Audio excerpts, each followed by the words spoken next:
जाये उत्तान पादस्य सुनीति सुरुचि स्तयो सुरुचि प्रेयसी पत्यो नेतरायत्सुदो ध्रुवा। बड़ा पावन प्रसंग है। जाए उत्तान पादस्य, एक उत्तान पाद नाम के राजा है, मनु महाराज की संतान है। उत ऊर्ध्व पादा यशसा उत्तान पाद है। हम सब जीव उत्तान पाद है। जब माँ के गर्भ में जातक रहता है तो उसका पैर ऊपर ही रहता है, इसीलिए जिसका पैर ऊपर हो पाद पैर को कहा गया, वो सब उत्तान पाद हैं। उत्तान पाद महाराज की दो पत्नियां हैं, एक का नाम है सुनीति, एक का नाम है सुरुचि। हमारी भी आपकी दो पत्नियां हैं, एक मनमानी है, एक नीति पूर्ण चलने वाली बुद्धि है कि चलो जी कथा सुन के आते हैं, और एक मनमानी वाली कहती कौन सुने वही कथा है। तो ये हमारी भी दो दो पत्नियां हैं जो खींचती रहती है। बाबा कहते हैं राजन, एक बार जहां सुनीति होती है वहां ध्रुव होता है, जहां सुरुचि होती है वहां उत्तम होता है। जब ध्रुव होता है तो ध्रुव तारे की तरह चमकता रहता है, इसीलिए ध्रुव पद की प्राप्ति है।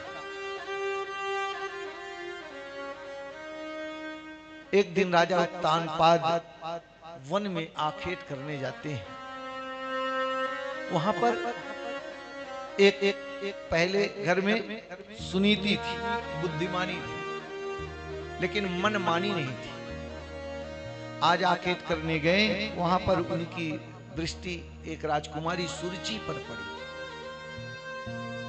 विवाह का प्रस्ताव रखा। सुरुचि ने शर्त रखी, यदि हमारे हिसाब से सब कुछ हो तो मैं विवाह करूंगी, और विवाह करने के बाद मेरे घर में वो आपकी जो पहली पत्नी सुनीति है वो घर में नहीं रहेगी। राजा उत्तानपाद ने स्वीकृति दे दी। सुनीति महारानी रहती थी, आते ही सर्वप्रथम घर से निकलवा दिया, अन्यत्र महल में रहने लगी। सुरुचि आई। एक दिन पुत्र ध्रुव माता से पूछते हैं, माँ मेरे पिता कौन है? सुनीति कहती हैं तुम्हारे पिता महाराज उत्तानपाद हैं। अच्छा, तो मेरे को आज तक पिता से मुलाकात क्यों नहीं? बोल रहे बेटा तुम जाके मिल सकते हो। सुखदेव जी महाराज जाते हैं अपने पिता के पास। पिता ने लाड प्यार बस अपने गोदी में बैठा लिया। यह दृश्य सुरुचि की जब नजर पड़ी, देखा ना गया।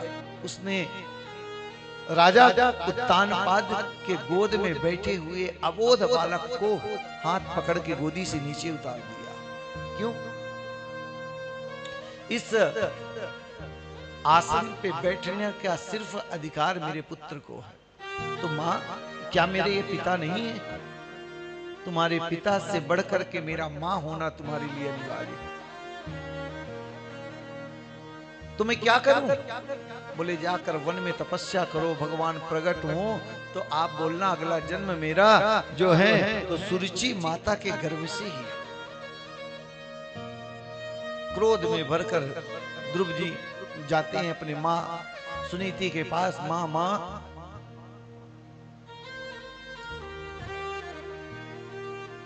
मेरी माँ ने मुझको पिताजी के गोद से उतार दिया। क्रोध में भरकर अश्रुपात हो रहा है। 5 वर्ष का छोटा सा बालक, वो क्या जाने द्वेष। माँ ने कहा कि तो इसमें क्या हुआ? माँ ने उतार दिया ना। बोली माँ बोली है कि जा अगर पिता का पद पाना है तो तप कर, तप से देवताओं को प्रसन्न करेगा, तब वरदान मांगना अगला जन्म मेरी माता सुरुचि के गर्भ से। माता सुनीति कहती हैं और तो बढ़िया कहा, लेकिन एक ही बात गलत कर दी। लोग तपस्या करते हैं, धर्म करते हैं, यज्ञ करते हैं, कथा सुनते हैं, एक ही उद्देश्य होता है पुनः इस आवागमन के कुचक्र से मुक्ति मिले, क्योंकि संसार में सबसे बड़ा नरक तो माँ का गर्भ ही होता है, मलमूत्र में जा तक पड़ा रहता है। तो इस आवागमन के कुचक्र से मुक्ति के लिए हम तप करते हैं, और वो कह रही है कि तुम तप में भगवान से वरदान मांगना, यह गलत किया। अगर कहा है कि तपस्या करो तो अच्छा कहा कि तपसाराध्य पुरुषम तस्यैवानुग्रहेण में गर्भे त्वं साधयात्मानं यदि इच्छसि नृपासनम्। तपसाराध्य पुरुषम तस्यैवानुग्रहेण में, तपस्या कर। ध्रुव जी संकल्प लेकर के कहते हैं ठीक है माँ, मैं तपस्या करूंगा और नारायण को प्रसन्न करूंगा। माँ ने अनुमति दे दी, ठीक है। और माँ होती तो रोक देती, 5 साल का बोध बालक है, इसके अंदर हो सकता है मरकट वैराग्य आएगा। मरकट वैराग्य होता है ना, थोड़े क्षण के लिए वैराग्य आता है। बच्चों से घर में लड़ाई हुई, पत्नी से लड़ाई हुई, वैराग्य आ गया, अब नहीं रहेंगे, जाएंगे वन में। और स्टेशन तक गए और जैसे ही बच्चों की याद आई वापस आ गए झोला लेकर के। तो ये मरकट वैराग्य है। वैराग्य तो होना चाहिए, एक बार गए तो गए, वैराग्य वो है। श्री ध्रुव जी महाराज मां से अनुमति लेकर के और तपसाराध्य पुरुषम, तपस्या के निमित्त निकल पड़ते हैं। रास्ते में श्री नारद जी मिलते हैं। आहा, क्या तेज है इस बालक के अंदर। परिचय लेते हैं, आप कौन हो? बोले मेरा नाम ध्रुव है। कहाँ जा रहे हो? बोले मैं तपस्या करने जा रहा हूं। किसकी? बोले उसी जो संसार के जीवों को जन्म देता है, भोजन अन्न जल की व्यवस्था करता है, उसकी तपस्या में। नारद जी कहते हैं कितने बार नाश्ता करते हो घर में? बोला कभी 4 बार, कभी 5 बार। तो वहां पर कौन देगा? नारद जी कहते हैं जब दूध दियो, जब दांत न थे तब दूध दियो, जब दांत भये तब अन्न खिलायो। वही ब्रह्म जो व्यवस्था सबकी करता है, वही हमारी भी व्यवस्था करेगा, क्योंकि वह उसकी सत्ता सर्वत्र व्याप्त है। तो जाकर क्या करोगे? बोले तब करूंगा। बोले गुरु बनाए हो? क्योंकि बिना गुरु के मंत्र कौन सा जपोगे?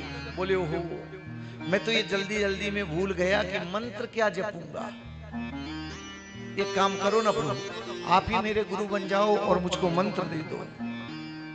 श्री नारद जी महाराज श्री ध्रुव जी महाराज को मंत्र देते हैं, गुरु मंत्र, और कहते हैं जाओ। और श्री ध्रुव जी महाराज 5 वर्ष का अबोध बालक 12 अक्षर मंत्र का सुंदर यमुना कालिंदी के तट पर मधुवन में जाकर भगवान के नाम का संकीर्तन करने लगते हैं, तप करने लगते हैं। वह 12 अक्षर मंत्र कौन सा है? ओम नमो भगवते वासुदेवाय, ओम नमो भगवते वासुदेवाय, ओम नमो भगवते वासुदेवाय, ओम नमो भगवते वासुदेवाय। वासुदेवाय मेरो नंद नंदनाय, वासुदेवाय मेरो नंद नंदनाय, वासुदेवाय मेरो नंद नंदनाय, वासुदेवाय मेरो नंद नंदनाय। ओम नमो जय हो। वासुदेवाय, ओम नमो भगवते वासुदेवाय, ओम नमो भगवते वासुदेवाय। ओम नमो भगवते वासुदेवाय। 5 वर्ष के बालक परम पावन मोक्षदायिनी मथ मथुरापुरी में जाकर के यमुना में स्नान करके और गोविंद के नाम का इस 12 अक्षर 12 अक्षरों से समन्वित ये मंत्र नित्य 12 बार तो कम से कम बोलना ही चाहिए। इसी इसके 12 अक्षर मंत्र बोलते हैं। ध्रुव जी तपस्या कर रहे हैं। त्रिराराम त्रिरारांते कपित बदरासना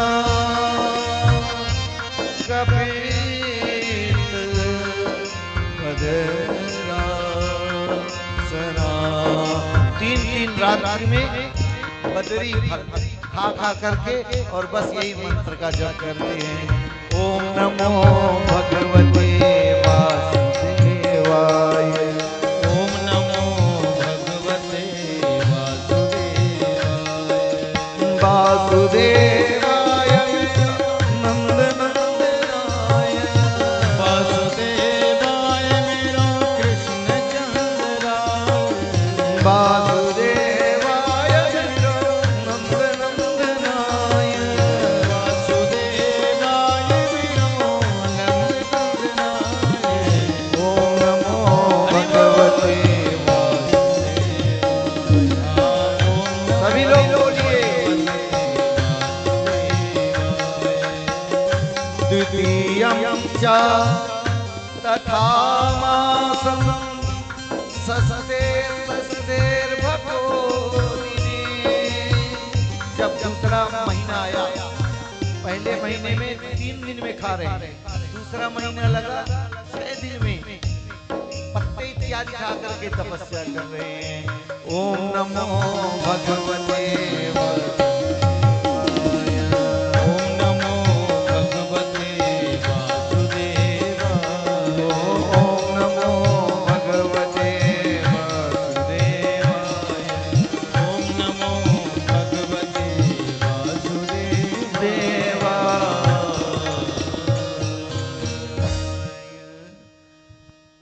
ध्रुव जी महाराज धीरे धीरे करके अपने तप को बढ़ा रहे हैं। देखो नवरात्रि में हम मन में ठानते हैं इस बार नवरात्रि में निर्जला व्रत रखेंगे, पर पहले दिन की दोपहर हुई मन कहता है निर्जला से काम नहीं चलेगा, फलहार कर लेते हैं, फल से व्रत रखेंगे। एक दिन फल से चलाया, दूसरे दिन से इंद्रियां शिथिल जब होने लगी तो कहे फलहार चलो अब एक टाइम भोजन ले लिया करें, दिन में व्रत रखेंगे शाम को भोजन ले लेंगे। तो इस ये तप नहीं कहलाता। भगवान ध्रुव जी पहले 3 दिन में भोजन लेते हैं, 3 दिन में क्या खाते हैं, बैर। फिर 6 दिन में पुनः चालू करते हैं, षष्ठे षष्ठे तृण पत्र आदि पत्ते खा करके तप कर रहे हैं। चतुर्थमपवै मासं द्वादशे हनि। जैसे ही चौथा महीना लगा 12 दिन में वायु हवा जल पी करके तप कर रहे हैं। और जैसे ही 5वां महीना लगा ध्रुव जी महाराज ने ऐसा प्राणायाम लगाया कि समस्त सचराचर के जितने भी जीव हैं देवतागण सबकी वायु अवरुद्ध हो गई, श्वास लेने में दिक्कत होने लगी। सब देवतागण दौड़े दौड़े ब्रह्मा जी के पास जाते हैं, बाबा रक्षा करो। ब्रह्मा जी भी बोलते हैं मेरे को भी श्वास लेने में दिक्कत हो रही है। सब मिलके श्री हरि के चरणों में जाते हैं कि नैवं विदामो भगवन् प्राणरोधम् चराचरस्याखिल सत्त्वधाम्ना विदेतन्नो वृजनात् विमोक्षं प्राप्ता वयं त्वां शरणं शरण्यम्। हे प्रभु हम आपकी शरण में आए, रक्षा करो। भगवान बोले क्या हुआ, किससे रक्षा करें? बोले प्रभु हम श्वास नहीं ले पा रहे हैं। डरो मत देवताओं, अवश्य मैं तुम्हारे दुख को दूर करूंगा। मेरा एक भक्त है, आज मैं जाकर उस भक्त के दर्शन करूंगा। आज प्रभु ये नहीं कह रहे हैं कि मैं दर्शन दूंगा। मदोर भवन वृत्त दिदिक्षया गता। उस मधुवन में मेरी दिदीक्षया हार्दिक इच्छा है कि उस भक्त का मैं दर्शन करूं। भगवान नारायण जाते हैं, प्रकट होते हैं। ध्रुव जी तप में लीन है। जैसे ही अंतः हृदय से वह छवि हटी, आंखें खोली तो देखते हैं वही छवि मूर्तिमान रूप से सामने प्रकट है। बोल भक्त वत्सल भगवान की जय। ध्रुव जी को तो माँ से कुछ पूछे ही नहीं कि मिलेंगे तो क्या मांगना है, कैसे स्तुति करनी है। एक दूसरे को, प्रभु भक्त को देख रहे हैं और भक्त भगवान को देख रहा है निर्निमेष नयनों से। प्रभु समझ गए स्तुति करना चाह रहा है लेकिन इसको कुछ आ जा नहीं रहा है, तो पस्पर्श बालम कृपया कपोले, अपने शंख को ध्रुव जी के कर्णपुटों में जैसे स्पर्श कराया, समस्त वेद वेदांतों का ज्ञात प्राप्त हो गया ध्रुव जी को। क्योंकि भगवान में ये सामर्थ्यता है कि मूकम करोति वाचालम पंगुम लंघयते गिरिम यत कृपातमहं वंदे परमानंद माधवम। उनकी कृपा अगर हो जाए ना तो मूकम करोति वाचालम, गूंगा बोलने लगता है जी। लंगड़ा वैष्णो देवी की यात्रा कराता है अपने पैरों के दम पे। पंगुम लंघयते गिरिम, और बोलते हुए को गूंगा और गूंगे को बोलते हुए बना देते हैं प्रभु। ये दोनों उनमें सामर्थ्यता। आज ध्रुव जी ने बड़ी सुंदर स्तुति की है।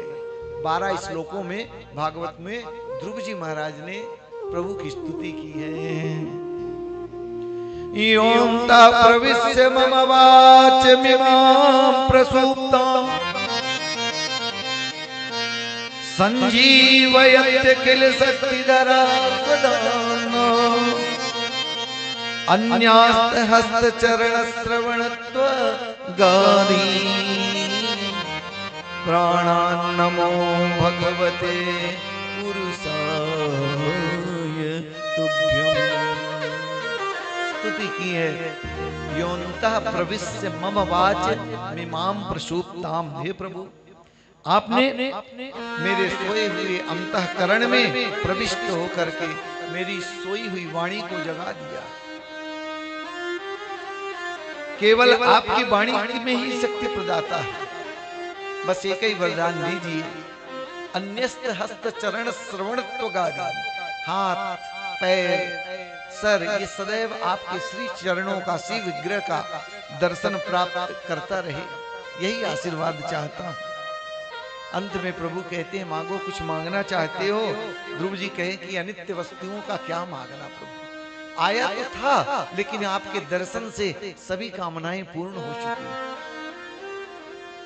प्रभु कहते हैं नहीं, फिर भी मेरा दर्शन कभी निष्फल नहीं हो सकता।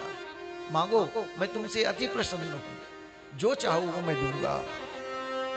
ध्रुव जी कहते हैं प्रभु बस आपका आशीर्वाद बना रहे, कृपा बनी रहे, यही मैं मांगता हूं। प्रभु कहते हैं बेटा ध्रुव, मैं जा तुझको आशीर्वाद देता हूं। कल्पांत एतद खिलम जठरेन गृह्णामि, इस कल्प तक तुम यहाँ पर सिंहासन पर 36,000 वर्ष तक बैठ के पिता के सिंहासन पर राज करोगे। अंत में तुम हमारे ध्रुव लोक को प्राप्त करोगे। भगवान नारायण ने ध्रुव जी को आशीर्वाद दिया है और अंतर ध्यान होते हैं। अब ध्रुव जी तपस्या करके जब घर की ओर जाने लगे तो माता सुनीति, सुरुचि, राजा उत्तानपाद दोनों ध्रुव जी के पीछे पीछे दौड़ करके अंक से लगाया है, हृदय से लगाया है, सिंहासन में बैठाया है। बड़े धूमधाम से ध्रुव जी महाराज का स्वागत हुआ है। इधर उत्तानपाद और माता सुरुचि सुनीति ध्रुव जी को राजपाट दे करके और भगवत भक्ति में अपने आप को राजन समर्पित करते हैं। कालांतर में ध्रुव जी के 2 विवाह होते हैं, भ्रमी और इला। इनके दो पुत्र हुए, उत्कल और वत्सर। इनके जो सुरुचि माता थी, उनके पुत्र उत्तम का एक बार यक्षों से युद्ध हुआ। उत्तम का यक्षों ने वध कर दिया। परीक्षित, ध्रुव जी महाराज को बड़ी ग्लानि हुई, मन में संकल्प लिया मैं छोड़ूंगा नहीं, जाकर के हजारों यक्षों का वध कर दिया। मृत्यु के हजारों जब निहत्थे असहाय यक्षों का वध किया, पिता प्रहलाद प्रकट हुए, मनु महाराज प्रकट हुए। क्या कर रहे हो आप? भागवत भक्त हो, आपको शोभा नहीं देता, ये युद्ध रोक दो। अंत में ध्रुव जी महाराज ने युद्ध को रोका है। समय आने पर मृत्यु के देवता, देखो मृत्यु हर किसी को आती है, चाहे वो भगवान का साक्षात्कार ही क्यों न किया हो। ध्रुव जी महाराज के सामने मृत्यु हाथ जोड़कर खड़ी है, मुझको स्पर्श कर दो फिर आप जाओ। ध्रुव जी देख रहे हैं, मृत्योर मूर्तिम पदम दत्वा आरोहम अद्भुतम गृहम। मृत्यु के सर पर ध्रुव जी ने अपना श्री चरण रखा है और रथ पे पुष्पक विमान पे बैठ करके जाने लगे। माँ नहीं दिखी, बोले रुको रुको, क्या हुआ? बोले मेरी माँ। बोले देखो तुम अभी ये रथ में बैठे हो, इसके आगे वाले रथ में जो है तुम्हारी माँ जा रही है। अरे राजन, जिसके कुल में एक बेटा भक्त हो जाता है, माता पिता की तो बात छोड़ो, उसकी 21 पीढ़ियां जो हैं गोविंद के श्री चरणों की भागीरथ बन जाती